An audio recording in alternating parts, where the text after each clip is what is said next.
Nənəmiz gəlib, Ağbirçək nənəmiz gəlib. Qazancan. Cəbrayıldan gəlib. Cəbrayılın Qazancan Bizə kəndi. deməli bax samovar gətirib. Nənə bir dənə ürək sözləri şeirlə denə. Deyir ki, Allah'tan arzu edirəm ki, neynim, necə məsələn deməsin. Həmişə qarşına xeyir etsin. Hara getsən yolun suyun aksın, çörəyin hamur gəlir.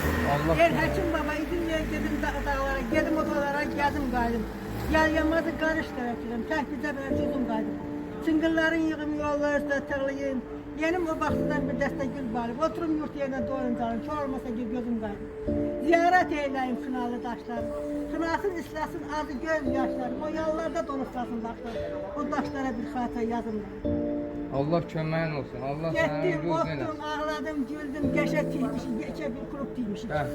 Gedirik 8 karavatımız var, hər bir dəst yorma bir şey yaparız. Samavarımız, saniyimiz, Cəbrayılın Qazancan. Nənə, Allah sənə ömür versin. İndi işimiz xoşuna gəldi bizim samovar düzəltdiyimiz. Deyir, ömrüm payında sevdim, sevildim, elə bir kuz baharam mən. Arxam rəzimdən çölgürəm sən, harada getsən qarartısan, orada varam mən. Sağ ol, sağ ol.